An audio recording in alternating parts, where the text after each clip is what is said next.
Bienvenue dans mon jeune atelier, mon frérot. Je vous kidnappe 2 minutes avant le début de cette vidéo parce qu'aujourd'hui on a un partenaire que vous connaissez très bien d'ailleurs. Exceptionnellement, ils ont une offre de fou, donc vraiment écoute bien jusqu'à la fin de cette petite promo. Il s'agit bien évidemment de Golden CBD. Ils nous accompagnent déjà depuis plus de 2 ans. C'est vraiment les sponsors officiels de la chaîne. Et là en l'occurrence, c'est eux qui vont nous aider à faire revivre le 2,5. Oui, vous avez bien entendu, faire revivre le 2,5. On parlera de tout ça après pendant la vidéo. D'abord c'est Golden CBD. Ça fait un petit moment qu'on les a pas eu sur la chaîne. Alors je vais vous rappeler un petit peu qu'est-ce que c'est Golden CBD. Tout d'abord, faut savoir que c'est toujours les numéros 1 en France sur le CBD bio et 100% légal. Ils sont déjà en place depuis plus de 4 ans avec leurs produits premium et leurs prix hyper attractifs. Ils ont une énorme variété de choix, que ce soit pour les fumeurs comme les non-fumeurs. Regarde, je vais rapidement te montrer ce qu'ils ont mis dans mon petit colis. On a plein de petites herbes, même le packaging il est trop stylé. On a un petit grinder sympa, un paquet de feuilles ultra stylé, une huile pour sommeil, regarde.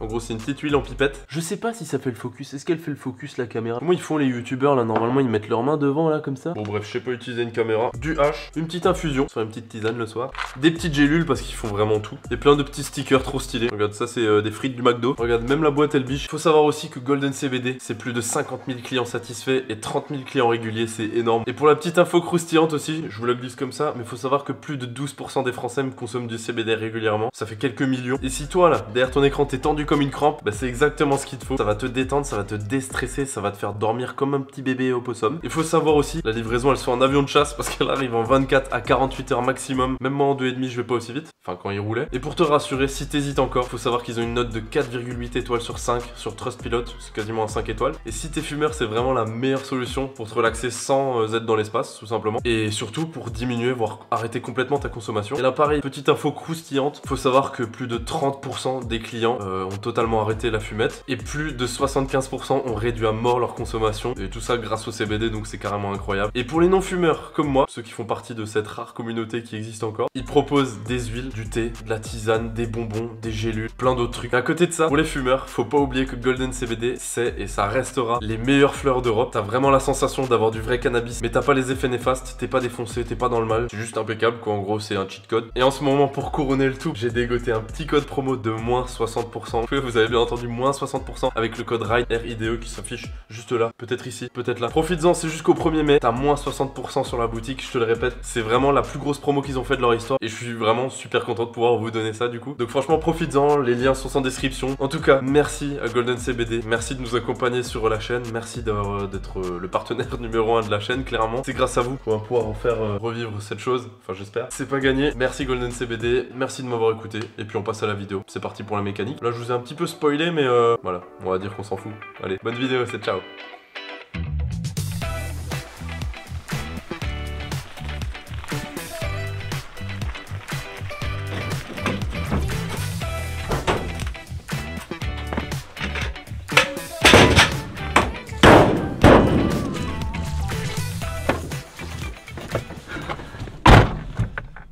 Bon, je sais que vous êtes contents, je sais que vous êtes heureux, moi pas. J'aurais voulu la tirer encore plus longtemps, je suis dégoûté. Je pense que vous l'avez vu dans la dernière vidéo, l'extrait juste ici. Oh! Eh, c'est peut-être récupérable. Vu le bruitage du moteur, vu les petits cliquetis et les bruits métalliques, je pense qu'on part sur une petite casse moteur. Après rien de sûr. Et c'est pour ça qu'on est là aujourd'hui. On va simplement aller démonter la moto. On va la désossier entièrement. On va la mettre à nu à poil. On part sur une série de 3, peut-être 4 vidéos, je sais pas, on verra. On va enfin retaper cette moto à neuf. Je sais que vous l'attendez depuis super longtemps. C'est vous qui m'avez aidé à me décider. Simplement avec la dernière vidéo, je vous ai demandé en commentaire de me mettre si ça vous chanterait, si vous préférez changer de moto. Apparemment vous voulez la faire revivre et vous voulez qu'elle renaisse de ses cendres. Donc soit, moi ça me fait un peu mal au cœur, j'aurais voulu la finir, j'aurais voulu finir tous les plastiques qui restent dessus. Malheureusement là, le 2,5 on a décidé autrement. Je voulais rendre l'âme, il en avait marre de souffrir, donc d'un côté je le comprends. Après il se peut aussi que j'ai peut-être oublié de mettre de l'huile dans le mélange, mais bon, ça on en reparlera une autre fois. Aujourd'hui on va simplement partir sur un bon petit nettoyage de la moto, un petit peu de mousse, un petit peu de savon, un petit peu d'eau fraîche, un peu d'eau chaude, on va lui faire du bien, petit massage également. Et après on va simplement aller dans le garage, on va la mettre à poil et puis on va regarder ce qui se cache là-dessous. On va enlever tous les plastiques, démonter toute la moto entièrement, vraiment de A à Z, on va pas laisser une seule pièce dessus. De toute façon il en reste plus beaucoup. Et on va sortir le moteur et dans un second épisode on refera le moteur s'il y a des choses à refaire, encore une fois, même si je pense que effectivement il y aura des trucs assez sympathiques à l'intérieur. On va sans plus tarder partir sur le nettoyage de la bécane. Ça fait longtemps qu'on l'a pas nettoyée, celle-ci elle le mérite, je te le dis hein. J'ai peut-être oublié un truc mais bon. En avant, c'est parti, nettoyage. Bon, allez c'est parti à la douche. C'est parti, on va voir les dégâts. Ça me rend heureux. Là, elle est baignée à souhait.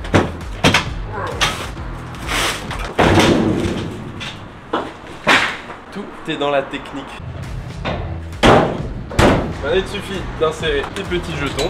Tu prends le prédétergent moussant. Ça, c'est la turbo mousse. Ça, c'est la jeune mousse aberrante, mon frérot.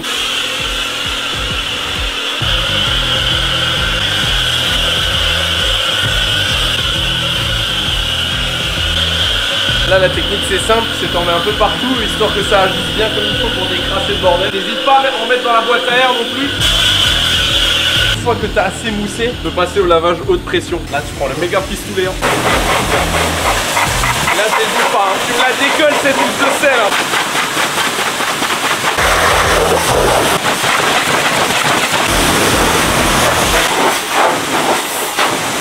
Une fois que tu as lavé avec du savon, tu rinces et après c'est terminé. Allez, suffit déjà. Maintenant qu'elle est toute propre, toute neuve, on va la baigner puis on va aller directement au garage. On va aller mécaniquer ça très fort. Hein. Regarde, elle roule toute seule. Impeccable. Elle est baignée comme il faut. On peut passer au démontage.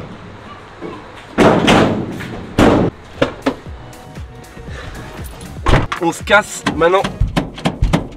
En tout cas, elle a jamais été aussi neuve. On peut repartir. Il fait 12 000 degrés, c'est bientôt l'été. Hein. Ça va être les bonnes choses qui vont arriver. Maintenant, on va vite s'empresser à aller au garage. On va aller démonter tout ça. Ça va être super. Hein. Bon, je vais vous laisser le temps du trajet. On va se retrouver tout de suite dans le garage pour pouvoir aller mécaniquer ça fort. J'ai dit. Rebelote. Allez, c'est parti. À tout de suite. Elle a baigné 2 fois. Impressionnant. Bon, on va enfin mécaniquer l'auto, mais tout d'abord, on va commencer à faire un petit tour de la moto parce que je pense que vous avez jamais vraiment vu en détail tout ce qu'il y a de cassaille dessus. Ça vous paraît fou, mais je vous assure qu'en vrai c'est encore plus fou que ça en arrière. On va commencer par l'avant, on va finir par l'arrière. Alors tout d'abord, nouvelle chose qui est arrivée dernière sortie.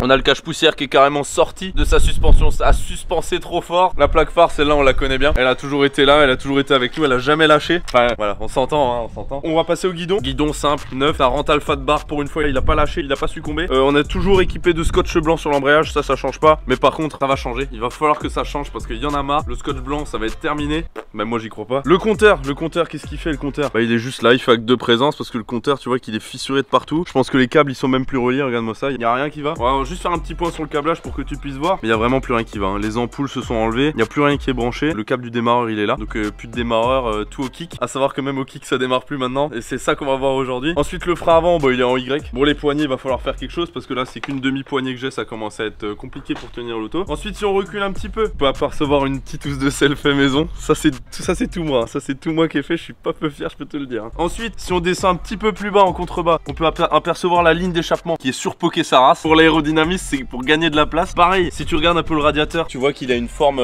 assez obscure. Hein. On est sur un S. C'est fité avec la moto, tu vois. Bon, c'est fait maison aussi. Si tu remontes la ligne d'échappement, tu te rends compte à ce niveau-là que la patte de fixation qui est sur le cadre, bah, elle est complètement arrachée, quoi. Il va falloir faire de la soudure. Il va falloir que je sorte le poste à souder. Ensuite, tu remontes un petit peu. T'as la cartouche d'échappement. Celle-là. Pareil, elle tient plus à grand chose. Ça c'est de la dernière sortie, donc rien de surprenant. La boucle arrière, elle est censée aller jusqu'à ici. On sait pas pourquoi elle s'arrête là. La boîte à air, rien à signaler, elle a pas bougé depuis. Si tu descends en contrebas, bah pareil, la ligne d'échappement, là il y a du fil de fer, je sais même pas qu'est-ce qu'il fait là. Celui-là c'est même pas moi qui l'ai installé. Là on a une ouverture pareil, je sais pas si c'est d'origine, je sais pas s'il manque quelque chose, mais là on a accès directement à la batterie et à l'électronique. Une arrière neuf. Après bah voilà, je crois qu'on a quasiment fait le tour. Maintenant qu'on a fait le tour et que vous avez vu un peu en détail, grosso merdo le boulot qu'il y a à faire, bon, on va direct attaquer le montage, ça va être vite fait parce qu'il reste plus grand chose sur la moto, donc je pense que ça va être assez rapide. L'outillage, si jamais on est sur des boîtes Facom, on a pris de la qualité pour une moto de qualité, pour de la mécanique de qualité. Des petites 1664 parce que celles-là on les oublie jamais, elles sont toujours là pour nous. Donc là tu vas me choper la clé de 12. On a tout le pack, hein, 12, 14, 16. Hein. Ça c'est toutes les clés plates. Bon bref, je vais pas vous présenter les outils, c'est pas intéressant du tout. On va directement attaquer le démontage. Franchement, techniquement, je sais pas du tout par quoi commencer, je sais pas par quoi finir. Le but c'est qu'elle soit à poil complet, qu'il reste plus rien dessus. J'aurais voulu le faire en roulant. À la base, je voulais la mettre à poil en prenant des arbres de plein fouet. Le problème c'est que le moteur a pas tenu jusque là. L'objectif final c'est de voir en fait ce qui s'est passé dans le moteur parce qu'il y a eu... Elle est super longue cette vis. Elle est infinie, elle est interminable. Je vais vous montrer ça juste après, mais la compression elle est interminable cette vis, c'est un truc de fou. Ça doit pas être très grave parce qu'il y a encore de la compression. Il y a juste un bruit suspect et elle démarre plus. Mais au-delà de ça, je pense que c'est rien de grave au final. À mon avis, ça va pas me coûter trop cher. Putain, j'ai encore une batterie dedans. Celle-là, va falloir la changer aussi, je pense. L'état du truc à l'intérieur, le filtre air, il filtre plus l'air. Il filtre plus rien du tout, je pense, lui. Je sais même pas qu'est-ce qu'il fait là. Même lui, c'est pas ce qu'il fait encore là. Normalement, quand tu vas chez un constructeur, ils ont même pas ça dans les caisses à outils chez le mécano. Parce que techniquement, t'es pas censé couper quelque chose. Normalement, c'est de la vis. Sauf que moi, cette KTM, elle tient à moitié avec des rilsans. Un rilsan, deux rilsans. Ouais, alors une pince, t'es censé pincer et couper. Et moi, faut que je tire dessus parce que elle coupe plus rien. Où est-ce qu'il y a du rilsan encore là? Ah, ils étaient soudés dedans. Regarde, il y a un écosystème qui s'est créé dans la boîte à air, c'est assez impressionnant. Regarde, je vais t'enlever le filtre. C'est assez impressionnant, hein. La gueule du filtre, celui-ci. Celui-là, c'était Christophe Colomb quand il a découvert l'Amérique. Il avait le même filtre déjà sur le bateau. Ouais, regarde, il y a de la feuille, il y a de la terre, il y a tout ce qu'il vous faut. Dans tous les cas, ne vous en faites pas. Si je balance tout sur le côté, c'est simple, c'est parce que c'est pas récupérable. Dans tous les cas, on va vraiment tout changer. C'est vous qui avez décidé, encore une fois. Moi, de base, j'étais chaud à la laisser telle quelle et de la mettre en exposition. Si tu enlèves la batterie, il n'y a plus aucun risque de court-circuit. De toute façon, la batterie est vide, donc normalement, je risque rien. C'est normalement à ce moment-là que je me prends une décharge et que je tombe au sol, hein. Toujours enlever le moins avant le plus. Tac. Ensuite, tu te sers de tes deux mains. Un bon mécano travaille toujours avec les deux mains. Et la batterie, elle pèse son poids pareil. Celle-là, rien à foutre. Le plus satisfaisant, ça va être là, ça va être quand on va la mettre à poil, quand il y aura plus de plastique éclaté dessus et qu'on va voir ce qui se cache là en dessous, voir vraiment la gueule des radiateurs à nu. On va tout voir ensemble, ça va être fameux. Mais l'étape que moi j'attends le plus, très honnêtement, c'est vraiment l'étape où on va vraiment vidanger le moteur, voir la couleur de l'huile. Je pense que l'huile, elle est noire sombre, on voit plus à travers, et voir ce qui s'est passé dedans. C'est vraiment l'étape que j'attends le plus. Alors je vous rassure tout de suite, ça se fera pas dans cette vidéo, ça se fera dans la vidéo suivante. Donc pareil, je vais faire le forceur, mais n'hésitez pas à vous abonner si vous voulez voir la suite, parce que ce sera pas pour aujourd'hui, hein. Parce que moi j'ai plein de trucs de prévu après, notamment aller au bar quoi, comme d'hab. Allez.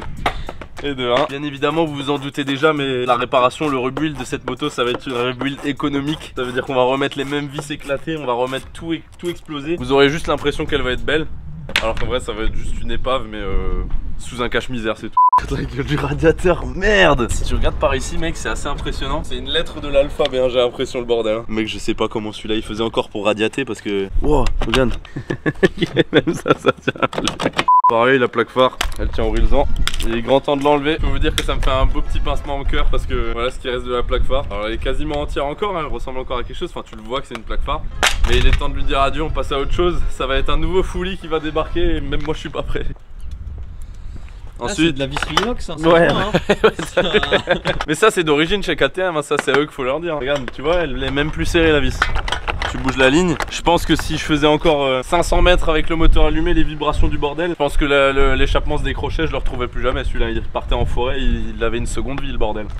Voilà, tient plus à grand chose. Pareil celui-là, il a une courbure, c'est fait maison, c'est tout moi, ça je suis assez fier.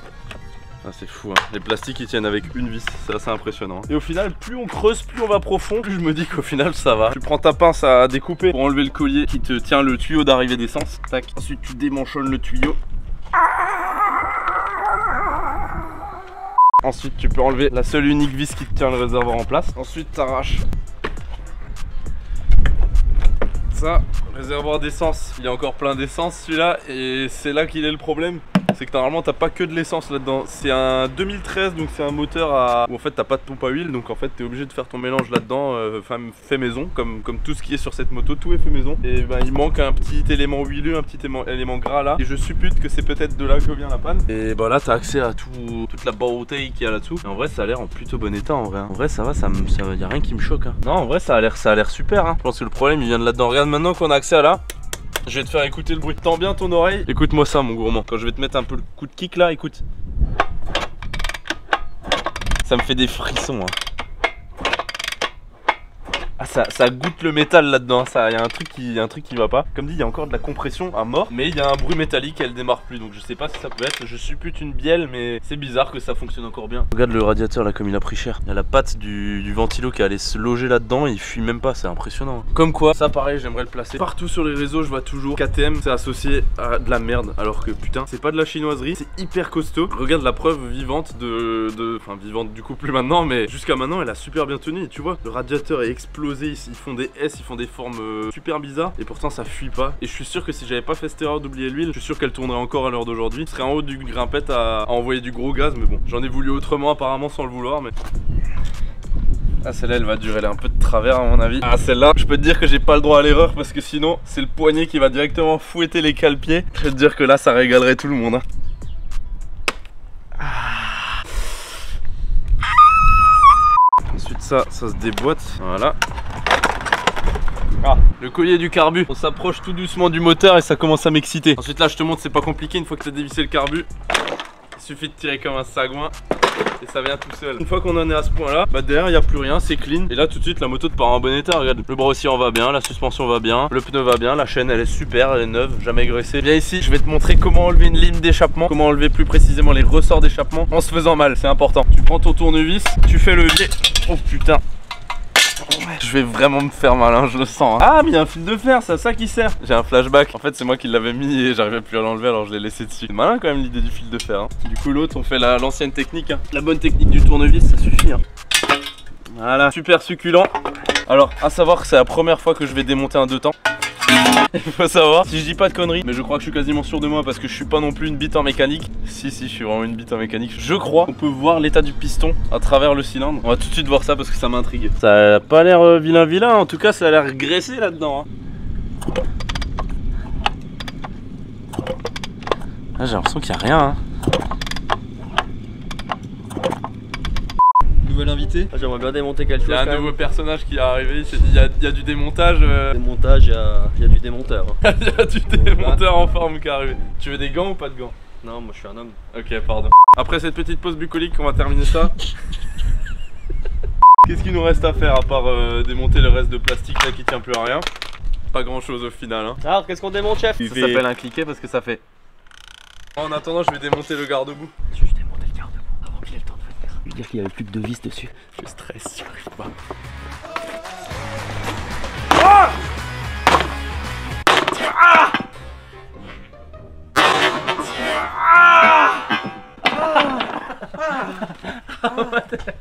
Faut l'achever, j'ai vu dans les films, faut pas les laisser souffrir. Appelez les pompiers, appelez la sécurité sociale, appelez quelque chose. Je voulais faire le malin, je suis tombé dans le pétrin. Ce qui l'inquiète pas, c'est que j'avais ma tête à côté et que à tout moment je bougeais pas quoi. Mais mec, tu sais très bien que tu t'en fous autant que moi, que ta tête elle prenne un coup de pioche ou pas. Coco, douille de 8. Oh putain, tu vois ce matin, je me suis encore dit, on va se calmer, aujourd'hui chill. Bon bah c'est plaisir de vous aider. Celle-là, attention hein, parce que ça a du débit hein, à mon avis. Ah mais je pense qu'il n'y a plus rien dedans. Ah quand même, quelques gouttes hein. Mais vraiment, quelques gouttes quoi. Tiens, on va voir en haut pour faire une petite... Ouais, c'est vrai, t'as raison. J'appelle l'air. Hein. Il veut pas. Si, c'est bon. Oh, Là, il l'a appelé. Oh, il en a plein le flûte. Ah, regarde, il sort rose et dedans, il est arrête. Ouais, mais regarde, il est vraiment brun. Hein. Il est mi-rose, mi-brun le bordel. Regarde la couleur du mélange là. C'est une bonne soupe au vermicelle ça, hein, je te le dis. Hein. Ça c'est bon pour la santé ça. Il est lancelé. Ouais. Oh, viens voir là. Regarde ici là. La gueule de mon petit doigt comme il est tordu. Mec, c'est impressionnant la fissure là. T'as vu Coco? C'est plus une fissure ça hein. C'est une fêlure. Quand il y a les deux bouts séparés. C'est vrai que c'est long hein pour 3 vis. Putain, qu'est-ce qu'on se fait chier. Oui. Et voilà. Là, t'enlèves juste la vis du haut de l'amortisseur. Ensuite, tu prends la douille de 17. C'est du 19. Prends ta douille de 19. Une fois que t'as ton écrou, il faut juste un truc pour chasser. Là, tout ce qu'il te faut, c'est un petit chasse, un petit marteau. Et tu vas chasser l'axe dehors. Et si jamais ça va pas et que c'est trop dur, tu prends les grosses solutions.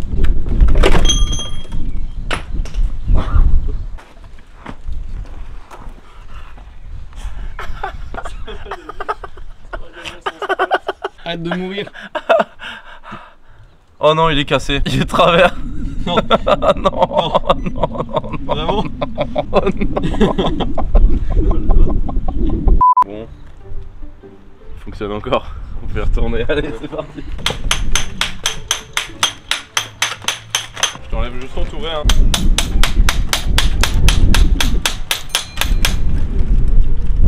Ça, il est coriace. Hein. Ça vient, je vois les points de rouille qui se décollent.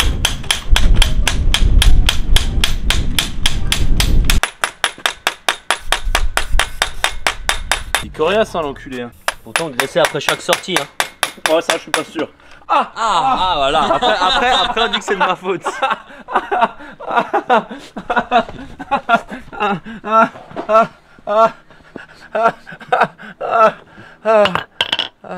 J'en peux plus. Regarde comme il est ouvert le pouce là. Regarde la peau, tu peux la prendre, tu fais coucou, coucou. Ça vient là. Ah mais là j'ai peur pour mon doigt, hein. J'ai plus aucune force hein, quand je tape. Là je tape avec la peur, là je peux te le dire que... Ça bouge? Non, non. Voilà il tourne bien, hein. Tu peux y aller gaiement. Hein. Vous avez pas des gens dans votre répertoire encore là pour venir nous aider là quand on est encore plus nombreux? Mec mais pourquoi tu prends pas ça? On l'avait sous les yeux depuis le début en fait. Ouais. Ah mais là, tu vois, fonctionne tout de suite mieux. Hein, quand on veut on peut hein. Quand on utilise les bons outils. Ah oui. Voilà. T'arrives à... On veut la chaîne. Au pire, Ah. tu fais pas chier, hein, tu la coupes. Hein. Ouais mais après s'il y a plus de chaîne.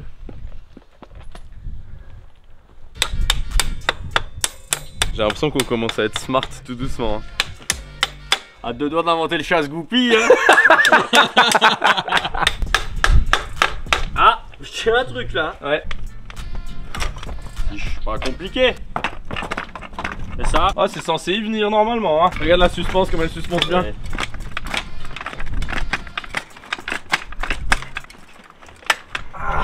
Putain mais j'arrête pas de m'en mettre hein. Ouais, ça va tout de suite mieux hein. Ah là ça a une pure gueule hein. Ton pignon en tout cas. Il est bon? Ouais, si tu coupes une dent, t'as plus de coupe, il paraît. Ah bah celui-là aussi est bien entretenu. Ouais. Normalement celui-là il est d'origine, il a pas été dévissé hein. C'est le 4ème qui l'a monté. Ils ont fait ça bien. Fait des économies sur la graisse. Que chaque euro compte. Moi j'ai toujours dit il n'y a pas de petites économies. Je pense que bientôt je m'envole mais je suce un doigt de nouveau. Je vais la couper hein. Non non je vais mettre un doigt là-dessus là. Ça va être super. Voilà. Et ensuite Le vieil. ah non mais... SOS moi ou SOS con.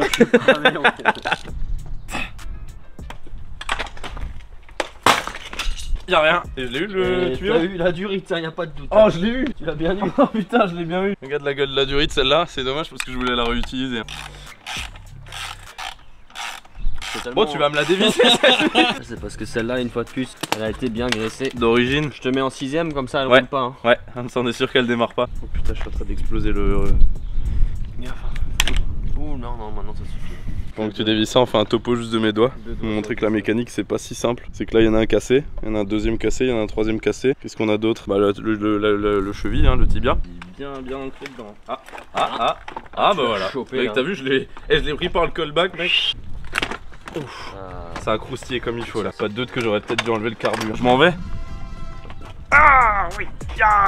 Maintenant que le beau bébé est sorti, là on a entre les mains le centre du problème, le centre de pourquoi est-ce qu'on démonte la moto. On l'a enfin mis à poil. Là il y a toutes les pièces qui ont été démontées. Tout est mis sur le côté, tout ce qui est là, il y a quasiment tout qui va partir à la benne, sauf l'échappement. L'échappement on va essayer de lui refaire une beauté parce que ça reste un petit fresco sympa. On va essayer de refaire les choses bien, un minimum. On va se retrouver dans le prochain épisode. On va prendre ce petit moteur là. On va se retrouver dans le prochain épisode pour le démonter, pour l'ouvrir, voir d'où vient le problème. Les petits cliquetis métalliques, les petits bruits suspects. On va voir ce que ça donne là-dedans. C'est hyper lourd là, je fais genre que je suis musclé, en vrai j'ai le dos qui va flancher. J'espère que ce premier épisode vous a plu. On se retrouve dans 2 semaines pour la prochaine vidéo. 2 semaines, peut-être 3, peut-être 4, je sais pas, je suis pas sûr. N'hésitez pas à laisser un like, partager, commenter la vidéo si ça vous a plu. Ça fait bizarre de faire de la vidéo mécanique mais c'était sympa. Bon allez, bisous les gars.